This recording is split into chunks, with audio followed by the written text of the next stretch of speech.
Mentioned the player-led meeting that you guys had after the loss in the SEC tournament. Can you kind of just talk about what was talked about, who was kind of stepping up in that meeting, and what you guys wanted to accomplish by having it?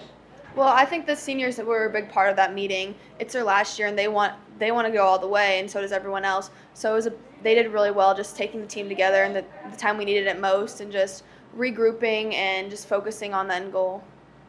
Taylor, you had to sit out most of last year while the team went on that World Series run. What did you take from watching from the sidelines, and what were you able to soak in from that postseason run?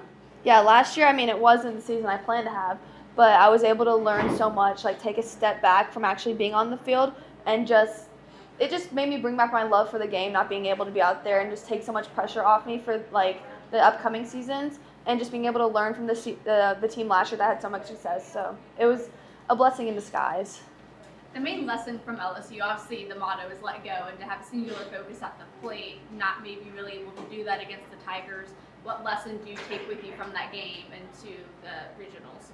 We just take it as it sucked, yeah, but that's not, we are still playing now, and we just have to take that game as a learning experience and just be just get it done, find a way to win, because we did not like the feeling after that, and we just have to keep going. How does that fuel you guys for this upcoming game Friday? Now we know we lose, we go home. We have to get it done now. We have to find any way to win, and just not being one person be the hero. We have to find ways on and find a way to win. Have the upperclassmen talked about losing in the regional in 21 and 22 and how that sort of motivated them to 23 as you look toward this weekend? It's a completely different team as back then, but they still bring up that feeling. That's a feeling we never want to feel. We know what we can do, and we just don't want to have that feeling. How beneficial is it for you guys as batters to go up against Carlin and Peyton every day in practice? How do they kind of prepare you to face anything that you'll face when you're at the plate? It's super beneficial. Those are the two best pitchers in the country, and if we can hit off them, we can hit off anyone, and they just get us ready for any competition. They're completely different, and so once we hit them, we can hit anyone. What do you think that Carlin prepares you for, and what do you think that Peyton prepares you for, if you could kind of separate the two? No one really throws how Carlin throws, how hard she does. So if we're seeing a faster pitcher, we'll throw Carlin in there and to see the different speeds. But Peyton, she can spin it like no other. So we're just getting ready to see the different spins off Peyton.